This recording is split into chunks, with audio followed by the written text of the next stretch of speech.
our famous, world famous Q&A episode. Are we world famous now? What the FTC is trying to do is just... Because that information could be incredibly valuable to a competitor. You get to train, you get to inspect and audit what they're doing. Dillon and I are not attorneys. We just play fake ones on a podcast. Versus hiring someone and they crap the bed on a job. What CRM are you using? Maybe now's a good time to think about doing a 3, 5, 10% price increase. I think there's a big delineation in CRM versus ERP. 5 years from now, if your CRM doesn't have a tracking interface or a customer portal, you're going to be in the Stone Age. Welcome to Beers with Contractors. Well, we're live. Welcome, tradies. Hope you guys are doing good out there, tradies. It has been an awesome week. Dillon, 2 things. Before we get started, if you're listening to this, please do me a favor. Do the like and subscribe thing before we get going. My television, I keep having trouble with my television on rotation back here.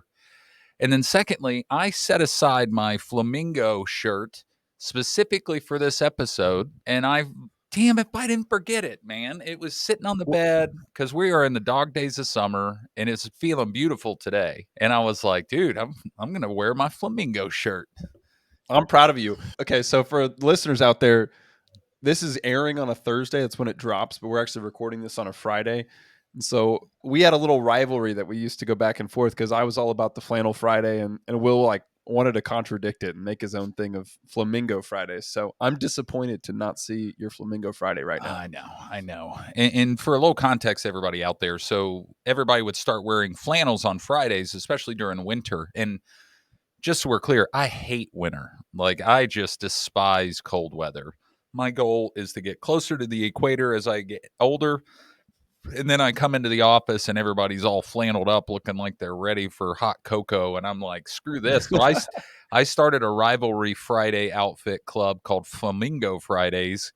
And I would wear island kind of tropical season shirts to the office. And then it started to take in. And then I think it was Sydney that said, hey, by the way, love it. Love the camaraderie. Not very professional. We get vendors and customers coming in and everybody's looking like they're in Margaritaville. Right. That's awesome. But no, I mean, it's like we've been in the dog days this summer. Today we hit a cold snap and it's like, damn, it feels pretty good. So I'm going to go ahead and I'm going to pack up the flamingo shirt. So 2 screw ups for me today. Forgot the remote control for the TV and didn't wear my flamingo shirt. Sorry, Dillon. That's all right. We'll forgive you. And again, yeah, for anyone listening, it's a huge benefit to us if you'd like or subscribe. And then one day we'll figure out how to turn on a TV behind us that says that. So you just get to listen to it right now instead of seeing it. That's all right. Yeah, just picture it in your mind. I figured it out. But Dillon, it is that time. Our famous, world famous Q&A episode. It's not exactly. Are we world famous now? We're not just national or regional. This is world famous. Yeah, we'll say it. Let the fact checkers figure that out after the show. Yeah. But yeah, there's someone in Russia that's tuning in right now, I believe. Hey, so every, I guess about 10 episodes or so, we kind of summarize a lot of our questions that we receive from affiliate contractors, buddies we know in the industry, some of our customers on the software side. Heck, some of them even come from my own employees. And I'm like, all right, cool. Yeah. So I answer those, but to help kind of the broader audience, rather than keeping those confined to those silos of just those solo conversations, it's like, hey, why don't we always throw them in our Q&A episode. So, Dillon, I'm going to actually jump to the end of our list because I want to get the most exciting stuff over with. And during our show prep, we were talking about these, and I was like, yeah, that's definitely an HR guys type question. So I'm going to give you this one, and probably not there's somebody out there that's got questions about this, but are non-competes illegal, Dillon? What's the facts? Non-competes, are they legal? This is changing. This is a huge change coming in September. So the Federal Trade Commission, the FTC, ruled back in April of this year, 24, that essentially non-competes between employers and workers are no longer legal. So there's a lot of contractors out there. I know that we've used non-competes at various levels. Different states have started to weed them off in the last 5 to 10 years and kind of challenge the legality of non-competes. But now we have really a federal ruling that towards the end of 2024, they will largely not be held up in the court of law. So if you have handbooks or different agreements with maybe your salespeople or whatever it may be, you want to look into this a little bit more and either, take them out when you do your next update, or I doubt your salespeople or whoever your employees are questioning it right now, but this is something for you to update kind of in future handbooks and agreements, because there really is no grounds going forward. So if you're bummed about this, I know there's going to be some employers out there that are like, oh, they're taking away a safeguard for my business. But what the FTC is trying to do is just hold up the employee's ability to find work. I know that comes at the detriment sometimes of the employer, but that's what they ruled. Yeah, but there are some ways around this. And when I say around this, I'm not trying to sneak through the system, but if there's very important intellectual property that could be passed to a competitor or something like that, honestly, I think like a blue collar guy, he's just out there trying to get work, even a Right. salesperson. But if you've got, say, for example, a high level manager, I mean, all of our managers have non disclosure agreements built into their employment agreement.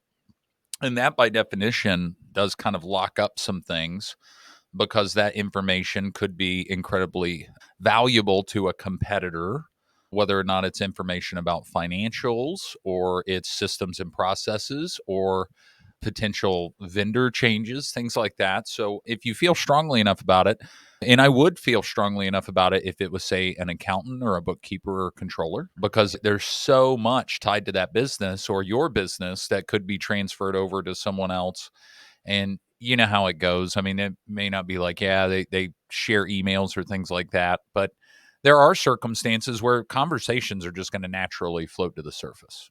So we have folks that work for us from competitors, and sometimes they come up in conversation. I'm like, time out, time out. Nope, I don't want to know anything about that. I mean, honestly, I don't care. I'm Yeah. just going to run my business the way I want to run my business, not, getting overly complicated with my competitors. So NDA agreements or non-disclosure agreements, are a great way to tie up very high valuable management teams, leadership teams that could have intellectual property that could be shared with a competitor. So do you have a spin on that, Dylan? Hey, contractors, it's Will. Listen, are you ready to take your business to the next level? I want to introduce everybody to ShipShape AI. It's an AI-powered home monitoring system that keeps your customers' homes running smoothly and gives you the edge over the competition. Imagine being the hero who spots an issue before it turns into a disaster, like a flooded basement or a busted HVAC system. ShipShape's smart sensor alerts you to the problems before they happen so you can swoop in with the solution for your customers. But it's not just about saving the day. ShipShape helps you tap into past customers with tailored marketing campaigns, turning one-time jobs into long-term relationships. Plus, you can grow your maintenance plans and get more follow-up on projects, all while offering your customers a peace of mind that they crave. And the best part, ShipShape's Pro Monitoring service handles the tech support so you can focus on what you do best, building and maintaining and repairing homes. So in the market where the competition is fierce, now is the time to secure your customers and protect this premium pricing. Learn more at shipshape.ai or click the link in the episode description here. That's shipshape.ai. Or you can even call our friends at ShipShape at 205-207-5775. ShipShape, where smart homes meet smart contractors. Not really. I mean, like you said, yeah, if you got something of significant value of intellectual property, or even sometimes processes that are like extraordinarily particular to your business, then yeah, those are things you can tie up into NDAs. But typically, your frontline employees, it's not going to impact them a whole lot. This is going to be a lot more middle management and up. And I guess I could also add on this that senior level executives, actually, that's about the only major exception Yeah. to having a non-compete that is legal. So look into that a little bit more if you have a much larger construction company, or you're a much bigger contractor. You might be able to do something like that. Yeah. Yeah. And Dylan and I are not attorneys. We just play fake ones on a podcast sometimes. That's right. So talk to your We're attorney. holding court. Yeah, that's right. So cool. No, that was one I felt like needed some explanation. So, all right, I'm Yeah. going to jump down the list. This one I get like every week. What CRM are you using? And I think we should start off with this is I think there's a big delineation in CRM, customer resource manager, versus ERP, enterprise resource platform. So let me try to break this down because heck, Dylan, we work with a lot of companies around the country. I mean, what are some of the names you hear? I mean, we use Salesforce at my company. Do I recommend it Yeah. to everyone? No. But heck, Jobber, Job Nimbus. I mean, what are some of the other ones you've heard? Yes. Service Titan. Hmm. You know, maybe not so much for contractors, but even, companies are using things like Monday.com or HubSpot. Yeah. In terms of big home service companies, what other ones come to mind for you? Well, some of the immediate ones that come to mind for home service based businesses, and I guess I'll do a spectrum here. If you've got very small tickets, a lot of repetitiveness, the house call pros and service titans of the world are going to be really good for you. I know Service Titan has some circumstances where you have to be a certain size to even be considered for their platform. But House Call Pro, I have gotten to see this with a lot of our performance clients, and man, it is cool. Like, I really like how nimble it is. I mean, obviously, it's not so robust, and you get what you pay for it. But to service needs for heck, $1 million to $5 million a year companies, even greater, I think it's fantastic. When you get into a little bit more sophisticated things, you're getting into the Improve It 360s of the world, the Salesforce manipulated platforms. We do see a lot in landscaping. They're using Jobber a lot in landscaping. Amanda and her team at Contractor Accelerator, what a cool product. So if you have to do a lot of drawing of maybe an elevation of a home, they've got it built in, and it rivals ArcSight. I think it's super cool. And then when you get into way more sophisticated things, that's when you're getting into higher levels of Salesforce, gosh, Builder Trends, and then also there's another one, Procore. A lot of my commercial folks that I subcontract under, they use Procore. I really like the interface in Procore. I don't think I Mm. need it for my company. And by the way, many of these are larger organizations with multiple offices, but I really enjoyed how intuitive it was to just jump into Procore. It was cool. So, That's awesome. and we That's awesome. I want to follow this question up because CRMs obviously super important for you to manage your customers and keep basically every touch point that you ever make with a customer in one place. So everyone that needs to know can pull that, and obviously you can manage that from a higher level. But let's switch over to payroll. If we're going to talk a little bit about softwares and different applications, this is another question that you get a lot, and I know I've gotten. What payroll application are you using, or would you recommend for a contractor? Yeah, and I think it's interesting. You need to dissect, like, what are you trying to accomplish? I think that goes back to the CRM question too. So when it comes to payroll applications, and mind you, we're not associated with any of these companies we're mentioning. I'm just sharing my thoughts here. We have Paycom at my company, and by the way, the end user experience, the frontline experience for the employees is fantastic. They can access benefits, request time off, they can pull pay stubs. So that way they're not knocking on the door for the bookkeeper on Friday at 5 o'clock and she's trying to get to a little league game, trying to print off pay stubs. So that's super helpful. I have experienced through a few companies. Rippling is kind of an up and coming one that a lot of people are saying they enjoy. But then if it's like, hey, I just want to speed up the process, the payroll process. I mean, heck, the big player in the game is like the ADPs of the world.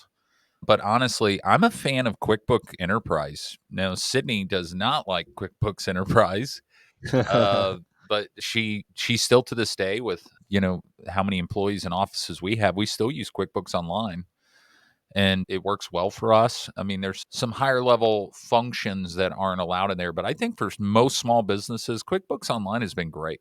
I mean, it's nimble, it's mobile friendly, it's relatively cheap. That's been kind of my perspective on it. Yeah, I would agree with that. I think QuickBooks Online is a very easy place to begin when you don't know much at all. Yeah, And there are a lot of training videos. Obviously, the more often you've heard the name of the company, the more likely there's going to be a lot of reviews and a lot of training videos on YouTube. So that's a great place to start. And it's a trusted name to go with QuickBooks. But yeah, maybe one or two others that I would throw in there, Gusto and Paychecks with an X at the end. yeah. Those two are payroll softwares we hear a lot in the contractors that we work with. Paylocity is another one that we hear a Yep. lot. Yep. That's actually an interesting point, though. Let me go back. I'm Quentin Yeah. Tarantinoing you on this. You know, if I could go backwards on the CRM side, there's a lot of outward customer interfacing functions of CRMs now that even I don't have access to. And I believe House Call Pro has some of this and Service Titan where The proposals that are sent to customers, you can see when they're clicking on it, what areas they're looking at, and how often they're engaging with it. They can so those customer portals, I'm seeing a lot more of those in CRMs, and I think it's like if in 5 years from now, if your CRM doesn't have a tracking interface or a customer portal for them to come in and out and engage with your company, you're going to be in the Stone Age. That's my impression of it right now. So, wanted to add that in. Yeah. Yeah, that's a great point. Great point. All right. So, next question here. Just a little bit of background for any listeners that aren't sure of the difference. A W 2 Oh, employee is a true employee. So, that's traditionally what you would think of when you think of an employee under a company. And mhm. then 1099 is that independent contractor that would be working for a contractor. So, you hire someone and they're not technically your employee, but they fulfill a contract. So, they're 1099. So, the question, Will, to you, to 1099 or not to 1099? Yeah. Well, me personally in my business, we're W-2 everybody. That's not to say I haven't 1099 individuals, and I'll break that down, but I'm a big fan of W-2 because honestly, we house all of the indirect costs associated with typically a business, because at 1099, if you're 1099ing somebody, you're treating them like a business.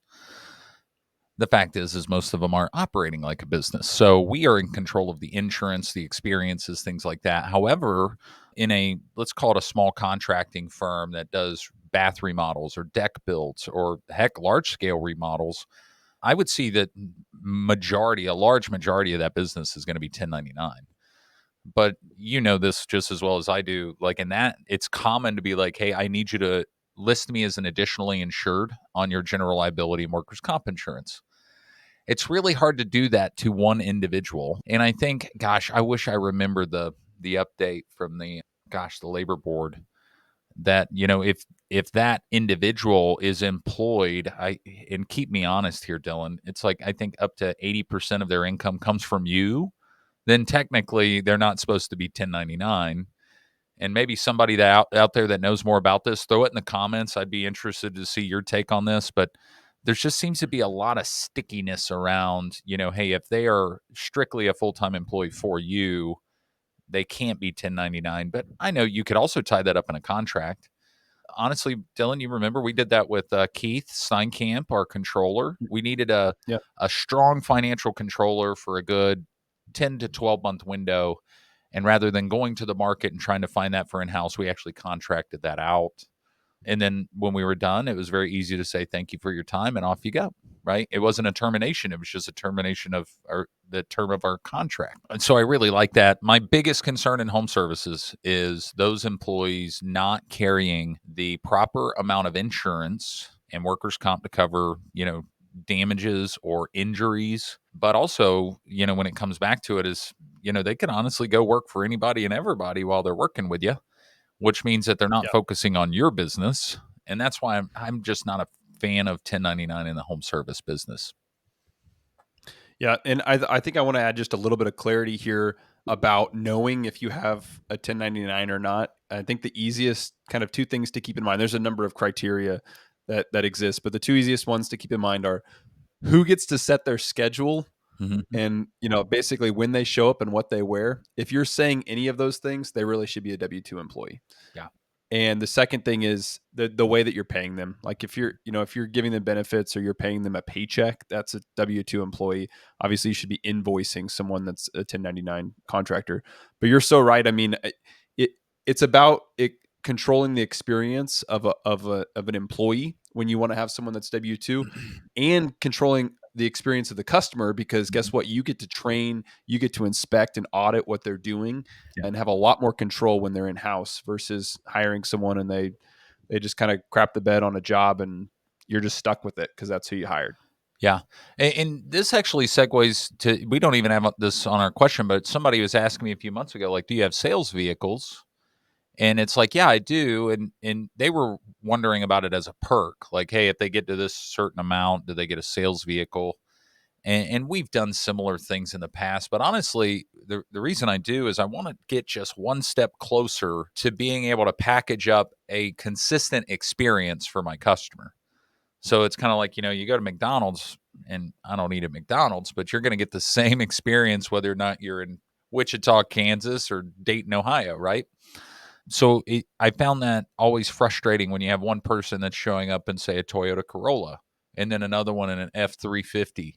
Heck, we had one guy that had a Cadillac for the longest time. I mean, and I just didn't like that inconsistency of experience for my customers, because everybody, you want to have that consistent message, and that's what helps with branding in the marketplace. And that's probably another little color commentary on why I'm a big fan of W-2ing all of my employees. So, Yeah. Yeah. I just have to tell you this quick story uh-huh. that happened literally 2 days ago. There's a contractor working 2 doors down from me, and it's like the end of the day. And so I think it's the boss, but maybe it's not the boss. Maybe this is the guy that was doing the work. And it was like some masonry tuck pointing on a chimney. And he literally pulls up around 4:35 p.m. and he gets out of his car that has no branding on it at all. He's not wearing a shirt. He's wearing shorts and work boots. So you see Oh like yeah. 6 inches of leg. Hey, And then hold on. Give the guy credit. It was hot 2 days ago. it was hot. You're right. You're right. He's ripping a cigarette as he's walking up the driveway. And I was just like, yeah, this is where you want to control the experience, maybe. Yeah, I don't know.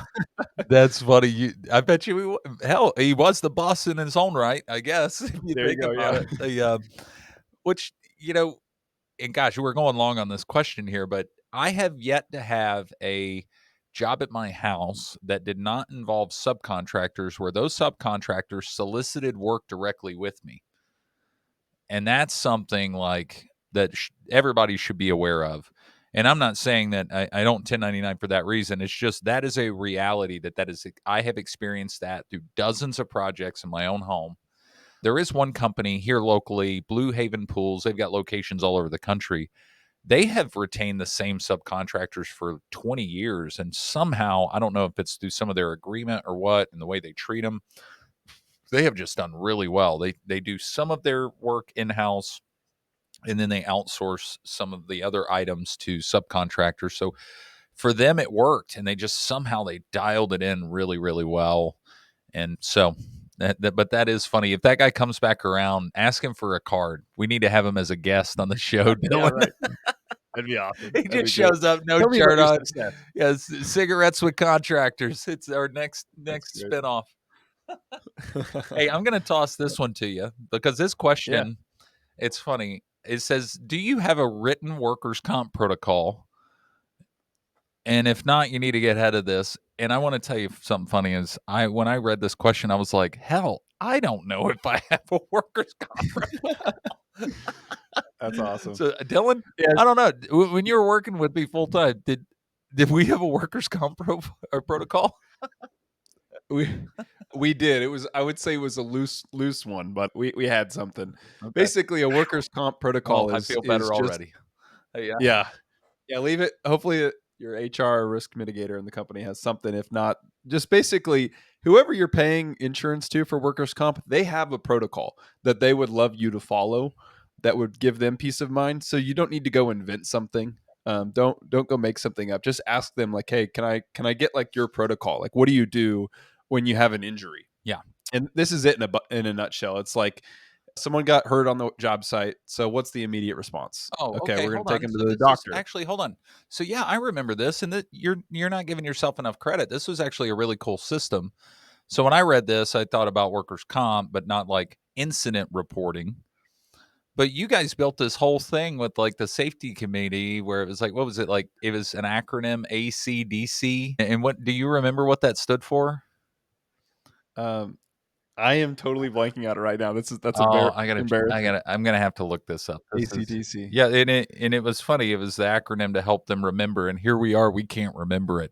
Well, I know, golly, that's so we're funny. horrible. I mean, it's been I a didn't while. drill it into my own brain well enough. It's funny. Yeah, we had funny posters too.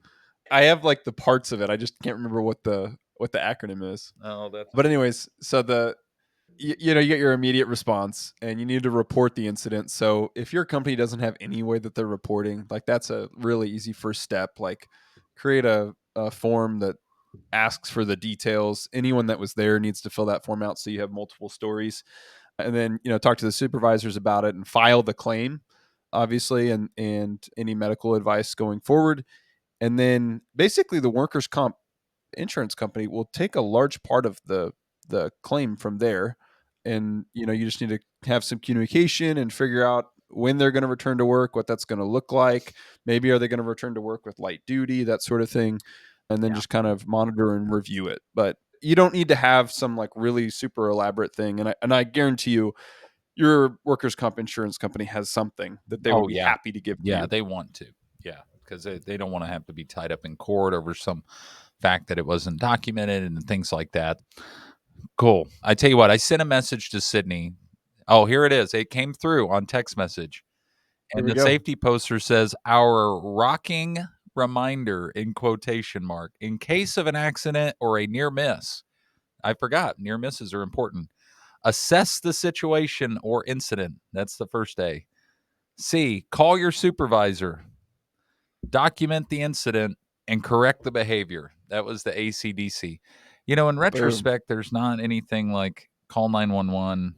I guess that comes in after That assess. kind of goes in number. Yeah, it goes with the That's first. the A. Yeah, Assess the it's like, situation. "Hey, Paul's like not breathing, Mr. Supervisor. Should I call 911?" Yes, call 911. It makes me realize, like, man, you have to get granular with this stuff. Yeah. It's funny. I wish I could show a picture. Actually, if you send me a message in the comments, I'll shoot you a picture. We had my brother do like a YMCA, but ACDC on the images because he's kind of in control of safety. And we tried to make safety kind of a fun topic. Quick whip on Sydney. She came through on that. Cool. All right. That's her background. That's her background on her phone, probably. Yeah, that's yeah. Yeah. All right. So let me. Oh, I can't. Yeah. I'll let you cross I'm that gonna. off the list. So, all right, Yeah. this came up. So Oh, go ahead. What you got? yeah, I want some clarity on this one too, because we kind of talked about this a little bit before. Yeah. What? I'm not even sure quite what this question means, but maybe you understand it. So Yeah. So walk me through when a customer promises to get your referral work in exchange for a discount. How do you handle that? all right. So let me educate you in the ways of the contractors, Dylan. So it's common out there. And actually, we should just make this a public service announcement. Do not give discounts to customers that promise to get you all sorts of work in the future for giving you a discount. That is my stance on this. Like, I have been in my younger days, it's like, oh man, they're going to give me so much work. So I'll give them a 10, 15% discount. They never got me any more work.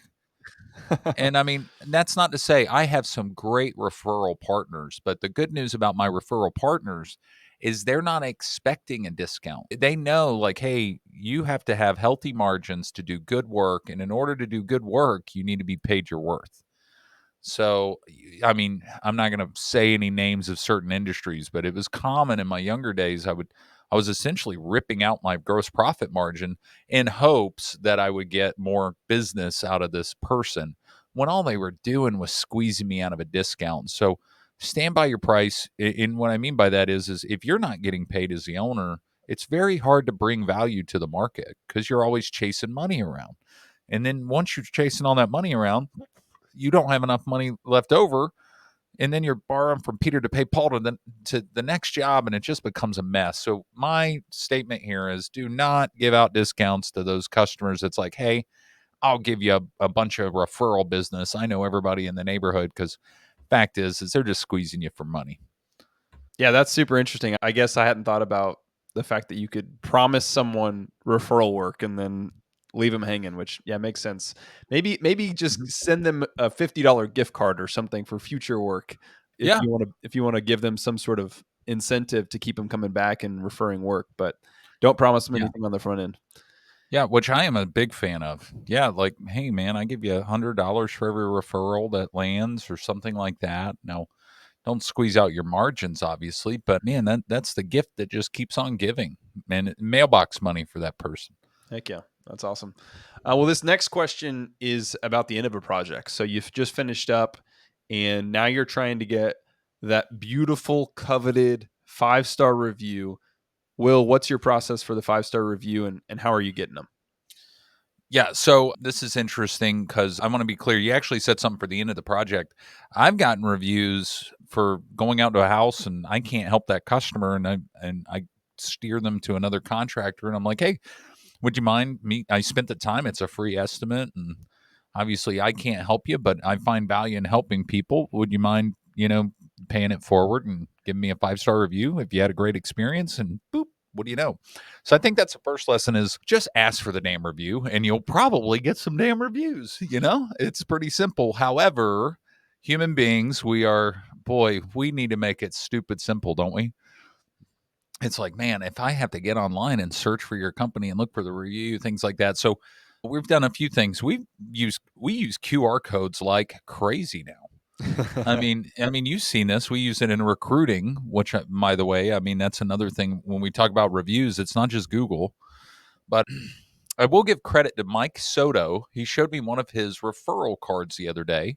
And when I say referral cards, it was a review card that he leaves and it folds to set up like a little TP on the table when the guys are done and they clean up everything. And what it says, because his guys are not very good at asking for reviews, um, he uses a QR code like we do, and it says a referral is just as good as a tip. And I was like, huh, that's actually pretty good. I mean, I'm not a fan of like going to the coffee shop and when they spin that little screen around and it's like, wait a minute, you want me to tip you for pouring hot coffee water into that cup and handing it back to me? But anyway, that's for another podcast. We are in a tip based culture here in the United States.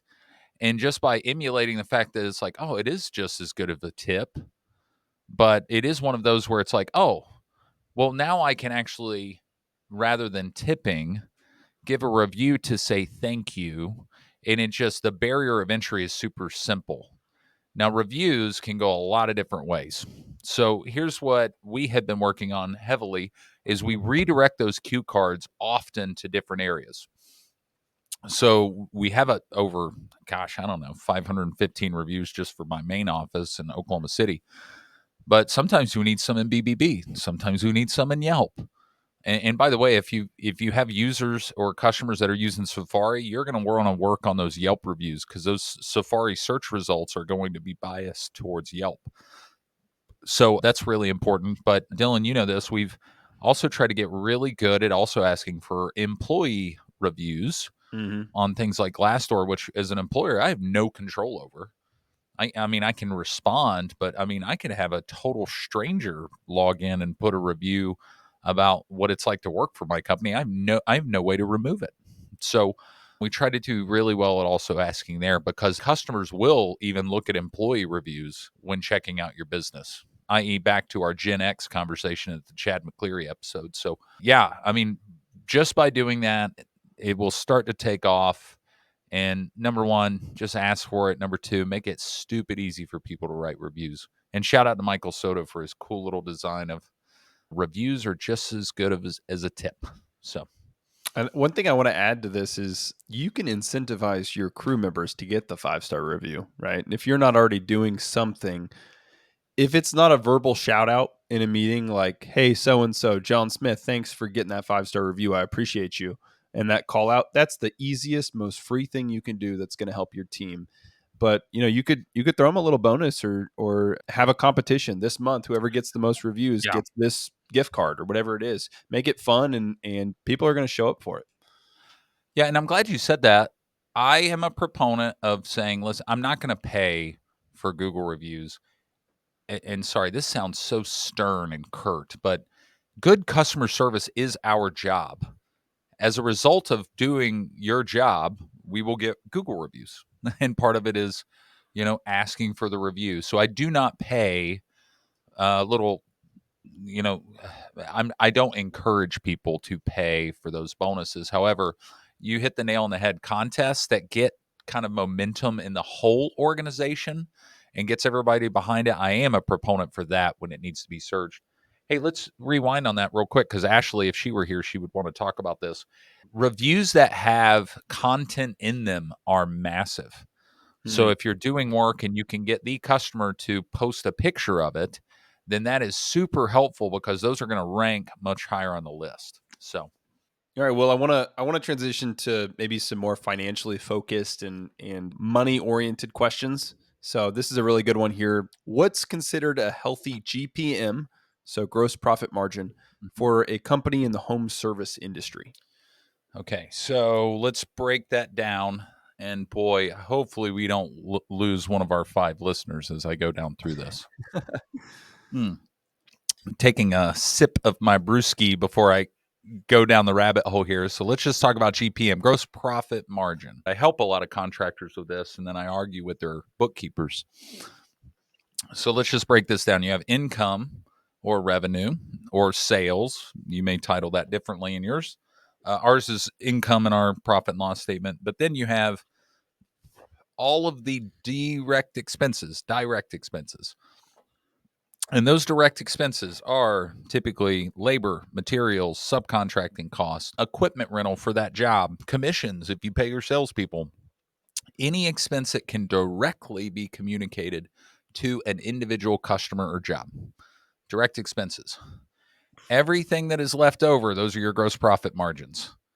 So, funny story back to Jeremiah Bryant, how he talked about his margins and he worked on those and then realized he was totally talking about the wrong margin and then turned around and had no net margin, but he was thinking he was hot stuff on his gross profit margin. So, what I am finding it varies per industry, but most specific niche in-home service construction companies typically can land anywhere between 40 to 60% gross profit margin. I have witnessed companies pushing 60 to 65%, and boy, those are Wow. companies, they are well-oiled machines. Most of that is driven by being very efficient on the front end, but also being well known in the market. So they've got a great reputation, so they can sell their services and products for whatever they really want. We helped a contractor just 2 weeks ago. Great guy, great company, just growing like crazy. But he only had 20% gross margins. And the thing is like, dude, you are way underpriced in the market compared to all these massive competitors. Raise your prices. Mhm. And just like that, within 30 days, it went up to 45% gross profit margin. So, man, out of every dollar, he's making an extra 25 cents. And that was helping pay for the office and the indirect expenses. So, I am finding in specific niche home service businesses, 40 to 60%, great place to be. When you're getting into custom kind of carpentry or custom work that involves a home building, cabinetry, bathroom and remodels, things like that, those margins are going to be lower, but typically they're higher volume. Same with swimming pools, custom swimming pools to be specifically. Those are typically lower gross profit margins, but you're dealing with higher volume and a lot of the costs are being passed on or carried over from your subs. So hopefully that's a good lesson in gross profit margin. By golly, get to know it. You need to know your gross profit margin. Otherwise, you are just driving without the headlights on in the middle of the night. So that's super huge for us. Yeah, and if I could just rewind back, we talked a little bit about different CRMs and payroll providers earlier in the episode, and there's so many reports that you can pull. If you're putting in good data into QuickBooks or whatever you're using for all of your customers, you'll be able to pull incredible data back that'll just tell you this information instead of you having to go find it, and then it's reliable. So it's really important to figure out those processes and make sure that your employees are putting in the full picture, because every material cost that you're not including or extra licensing fee or whatever it may be, like anything that you're not including is going to be hurting you and you're not going to have an accurate picture.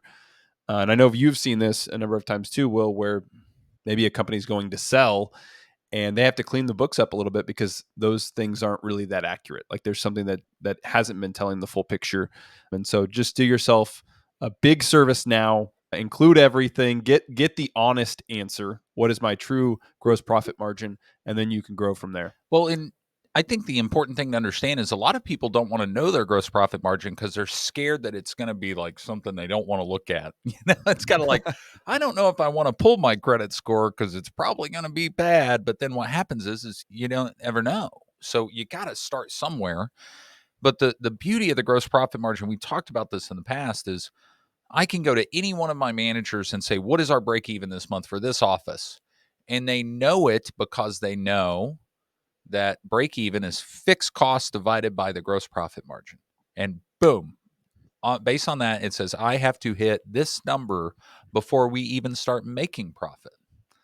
That's why I say, like, gross profit margin is one of the holy grails of KPIs that needs to be known. And listen, I've had some really shitty gross profit margins in the past, so we'll start a help group. We'll start a whole other podcast, Dylan, as a gross profit margin like depression group, because we've all been there. It just happens, and but you got to know that number. So, hey, listen, were you very much involved with our voice over IP system at all?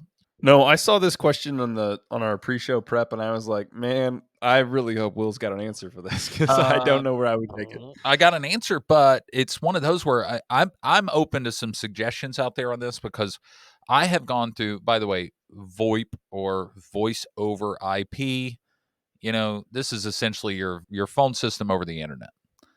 Oh, Mhm. Dylan, are you old enough to remember Magic Jack? I have no idea what that is. Okay, so hold on. Are you old enough to remember when cell phones had like a little snake game on one screen? Oh, yeah. Oh, yeah. Oh, okay, I cool. was a All right, snake sorry. champion.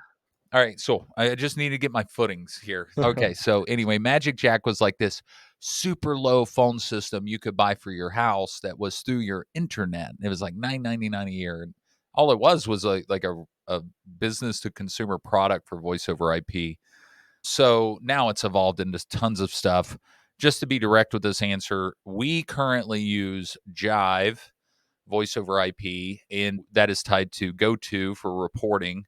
And that's completely separate from our CRM. There's some great products out there. So that's why I feel like I'm a little bit behind the times. But that voice over IP through Jive allows us to map out the call experience for our customers. So, say, for example, between this hour and this hour of the day, it will directly go into, an introductory message that we recorded in there. So, heck, I don't know if it does that anymore, but you probably remember back in the day when customers would call, it'd be like, "Hey, thank you for calling. This is Will. I own the company, and I just want to let you know, while our customer care representatives are getting ready to take your call, that I just want to tell you thank you for calling." And what that was doing is it was giving an extra 20 seconds as a warm introduction for my call center to start vetting out and getting ready to accept the call. So then we could say, okay, it's going to ring 4 times to this branch, and then if it needs to, it'll roll over to another, to another, to another, and then at 5, it automatically goes to, after hours message. By the way, right now it goes to whether or not you're a new customer or an install customer, and then that branches off. But that allows you, the voice over IP system allows you to manage that. We've been using that system, I don't know, for 5, 6 years. It's been really good. I know a lot of folks, heck, let me know if I'm missing something. There's some AI products out there that are doing really well, especially on after hours and afternoon. I should have brought Chad back on for this one, because he's probably got some fancy thing with another screen around his computer for it. But anyway, the text message based communication, we still use Podium. I know there's a lot of products on the market. I think Podium's kind of been around the longest. And what that is that allows us to, through a keyboard in our computer and CRM, text interface with the customer. So that way we're not having to sit on cell phones and do that. There is some auto response settings. Heck, there's actually, back to CRM, there's a lot of stuff in Podium that Podium can be used as a CRM. I Mhm. know that Ashley and our team is currently, I think they're experimenting with a company called Hatch, which also interfaces with Google Outreach and reviews, quality assurance surveys, things like that. So, boy, if you don't have some type of text interface with your business, get one. There's some cheaper products on the market, and I think it would also relieve some stress to know that there's some interface out there that can be easily accessible by someone on your team, or even a third party virtual assistant if you're really small, that would help make sure those customers are not being dropped in communication, because that's massive. When you're a one person operation trying to get to 3, that's the one thing that gets dropped, is the customer experience, because you're busy training people. Hopefully that gives a good overview there. I don't know, Dylan, is that too boring of a topic? I think I answered it. Did I No, make I mean, I think it's important. Maybe if you're like literally a contractor, that's you and maybe one other guy in a truck, you could text from your cell phone. But the moment you've got a couple trucks hitting the road, and someone's managing that communication for the teams and or managing the inbound leads, yeah, it's going to be huge. You need a way to to text and call, and everything, gets saved, and also the ability to save calls and refer back to it, because the number of times that we've had customers where you do work for them Mhm. and there's something on the phone that they admitted to, and then 5 calls Oh, later they're yeah. like, no, you never did this, and you owe me $8,000, and I'm going to sue you. And we're like, well, actually, we have the call that says the opposite. Yeah. So Oh, it's something that just that level of sophistication can go a long way in protecting your company. thank you for bringing that up because I totally forgot about the call recording thing, which goes Mhm. into, I mean, hell, sorry, whoever asked this question, you're getting an earful today. This brings up PCI compliance. And Mm, when you have those recorded systems, do not, and I repeat, do not take credit cards over the phone because it now is being stored on a system that can be hacked or data leaked or whatever. And in full disclosure, I did the same thing, and I caught it. Thank goodness. I heard somebody taking down a credit card from a customer over the phone, and then was like, "Hey, whoa, wait a minute, was that on the recorded line?" They didn't know, and then we ended mm. up having to go to the voice over IP system, forced to delete that out because it's like, man, that's itchy. So you got to be careful. Hey, I needed to dovetail real quick. I looked up Magic Jack, and I guess it's still around. It's still like hanging in there. And I mean, this thing is I'm googling this to see Wh what you're talking about. so the first thing I said Magic fact does Magic Jack phone still exist? With the rise of ambiguity of the smartphone, many people don't even have a home phone anymore, but Magic Jack is still around and actually offers That's more now than ever. And I'm thinking, "All right, let me check the date of this article." yeah, Sorry. I'm gonna go order a Magic Jack with my AOL email address. Dude, if you're like one of those tinfoil hat wearing guys, Magic Jack's right up your alley. That's just a Well, little tease there, but I guess yeah, heck, still exists. It outlived MySpace. Hell yeah, Magic Jack. That good is for not a you paid guys. sponsorship by Magic Jack. For Magic Jack. That would be a big one. I hope we get that one Actually, day. you know what? Yeah, if you are listening to this and you work for Magic Jack, hit us up for a sponsorship opportunity. It'd be great. That is so funny. Okay, That's let's great. hear. This next question, oh my goodness, Yeah, is it up it's our alley? long. We talk about this all the time, and so I think it's huge. Here's the question: how do I calculate my labor percentage, and why is that important? Okay, so let me back up. Let's go back to direct labor versus indirect. And I'm assuming that they're asking about direct labor, the guys in the field, guys and gals in the field doing the work. And so it's very simply, you pool, POOL, all of your labor expenses divided by your total revenue, which will give you your labor percentage. Targets to aim for. This could vary wildly depending on your industry. So I'm just going to speak from where my industry is and what I get to see from all of our other clients on our pay for performance app, typically 10 to 20%.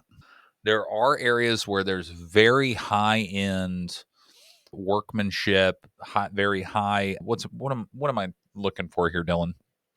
Kind of like licensing, high skilled work. That Hmm. those can go up.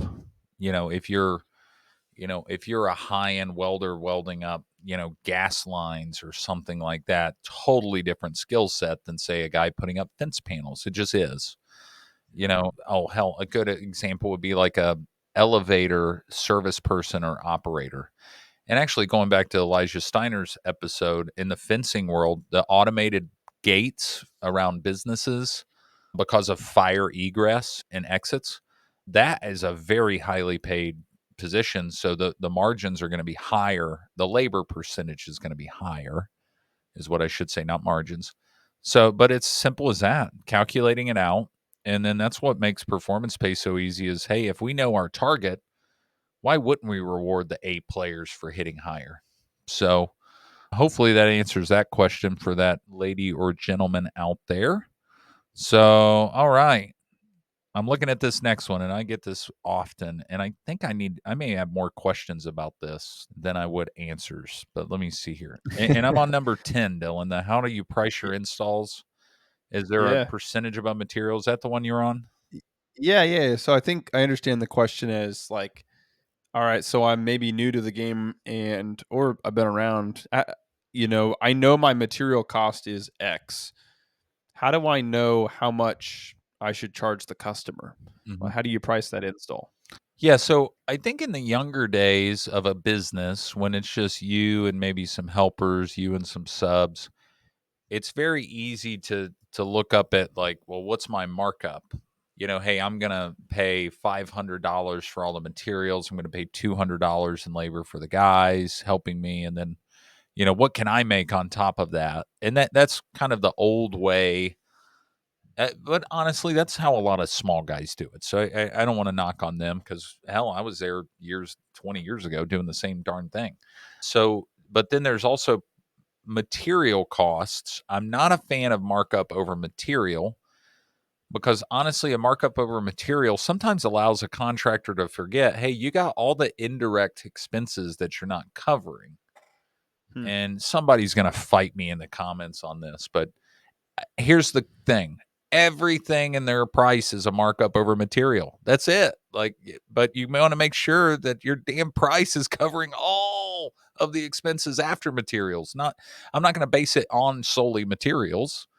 I'm going to base it on, hey, what is my utility bill? What is the demand in the market? What is my rent on the building? So I'm not a fan of doing percentage over materials because I feel like that's something that is going to limit your gross profit margin, as we mentioned before. It's going to tie your hands because your cash is caught up and you can't market the business because you don't have any laying around, i.e., cash laying around. And so that's why I'm not a fan of this. And gosh, whoever asks the question, hopefully they don't meet me in the parking lot somewhere and punch me in the nose. But in the younger days, your small operation, you're going to figure that out. Ultimately, it comes back to the gross profit margin. So, One thing I'd add to that too is as you get bigger, you're going to start to understand your price point as successful based off supply and demand. So, mhm. if you have a price point that you're like, we're crazy busy and we're booked out for the next 4 or 5 months, maybe now's a good time to think about doing a 3, 5, 10% price increase to slow that demand a little bit. And then guess what? If demand's still the same, you probably could go even higher. Yep. And so that is a great place to judge how I can adjust pricing. Yeah. I remember, man, I used to get so stressed when it'd be like, man, we're booked out like 12 weeks. People are going to start canceling. And honestly, that is one of the biggest compliments to a business owner. It shows proportional to your size that the market enjoys the value you bring. And in the free market, many people are willing to wait that long for your products and services. And I wish somebody would have just hit me upside the head with that when I was a young man. Because now, honestly, as your backlog increases, it gives you so much more freedom in understanding predictable cash flow and how you can handle your capital expenditures. Hey, do I need to buy that extra truck? Well, let's get out to 16 weeks and then we can look at doing that.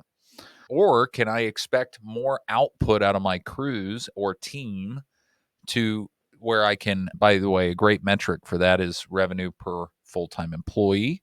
If you do W 2, obviously 1099 could be treated a little different, but I mean, that's a great thing in the market. I think a lot of folks are starting to see that now with the demand in the market going down. They're starting to freak out, and then it's like, man, remember when we were booked out 12 weeks? Boy, that was really nice, wasn't it? Love the good old days. I know. I was like that guy in your neighborhood walking out, no shirt on, ripping a cigarette. Like, oh man, I'm in post-COVID home service business. We got That's it right. He's made. not hurting for business. He's not hurting for business. He knows his business. He's got it. He's like, I'm going to work on this chimney and I'm going to be a chimney. Hey, you never know. That guy could have been like I don't know, a call to order, dancer or something like that, coming to a birthday party. You know what I'm talking about. Like when the guys Yeah. show up and dress like police officers, and it's like the Well, Chippendale I dancers. saw him That's on the what it is. roof, so I don't think that's it. Yeah. Well, next time you see him, when I told you to ask for a card, you may be surprised, Dylan. I'm going to stay on my property. Yeah. I'm not approaching. Hey, contractors are desperate out there. Easy, slow your roll, There we go. Dylan. All right, get your head out of the gutter. All right. Oh, here's I this think one. Yeah, you want to tee this one up? This one's a fun one. I know contractors love mornings like this when you wake up, it's a January, February morning and it's a Mhm. cold climate. You've got ice on the roads and you're not sure how to handle that, or maybe you live in Oklahoma like Will does and there's a tornado on the way. How do you as a contractor handle severe weather and weather delays? Yeah, and heck, this is all over the country. We got some clients right now in the Carolinas and Tennessee. Boy, they have just been pummeled with rain earlier summer that was creating massive delays for their company. So I think the first thing is we purposely schedule what are called holdout days in our calendar. So, like, if you have 3 crews, go ahead and leave 1 or 2 days blank for a crew every other week. Not all crews, just 1 crew. And those holdout days are for all sorts of reasons. Weather delays, there are delays for personnel issues, material delays, all of that.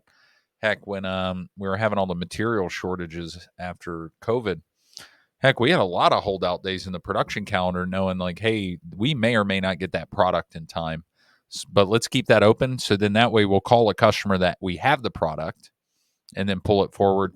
And then honestly, when I'm not good at watching the weather, my brother, it, he is really good at this, but I think he's a reincarnate of those people that just left Weather Channel running 24/7 on in their household TV. Was that like, oh no, it wasn't that for your family. It was the History Channel, wasn't it, Dylan, or something? The Oh, it was just news. We news was constantly on. oh yeah, we had friends growing up and we go to their house and the Weather Channel was running all the time. And you always knew what time it is because the locals on the eights would pop up.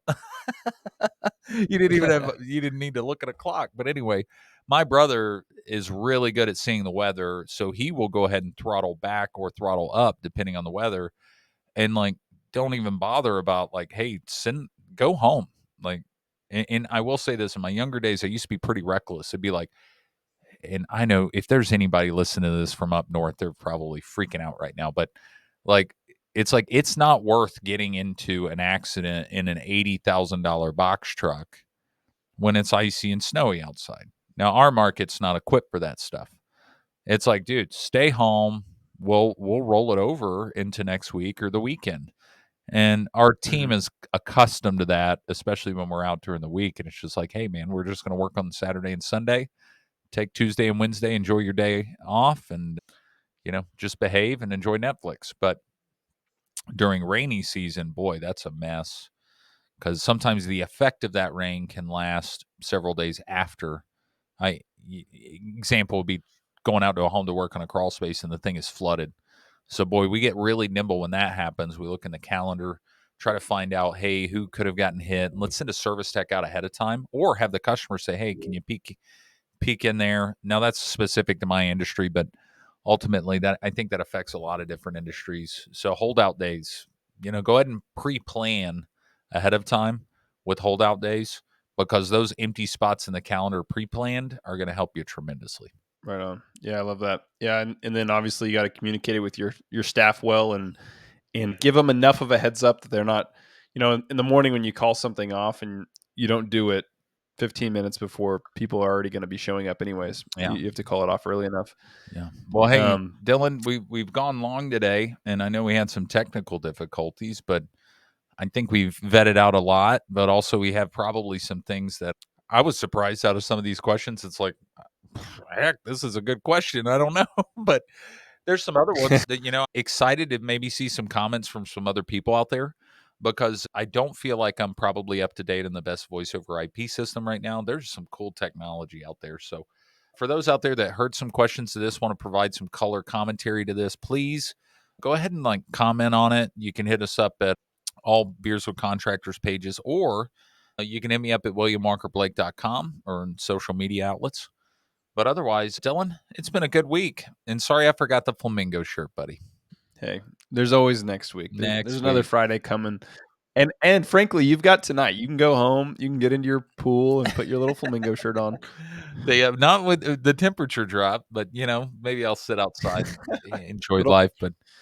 But to those out there, we appreciate you guys. We appreciate the questions. And thanks for joining us for another week with Beers with Contractors. We'll see you next week. cheers, guys. And that's a wrap for today's episode of Beers with Contractors. We hope you enjoyed our chat as much as we did. Before we say our final goodbyes, a friendly reminder. Beers with Contractors encourages responsible drinking. If you choose to enjoy a beverage during our time together, please do so in moderation and only if you're of legal drinking age in your country or state. Furthermore, the advice and insights shared in this podcast are for informational purposes only. Always consult with professionals and experts in your field, and be sure to follow local laws and regulations regarding licensing and permits. We're here to help, entertain, and inspire, but your safety and compliance are important. So, as you head out into the world of construction and contracting, remember to build responsibly and make decisions that stand the test of time. Thanks for joining us today. We'll catch you on the next episode of Beers with Contractors. Until then, cheers to your success.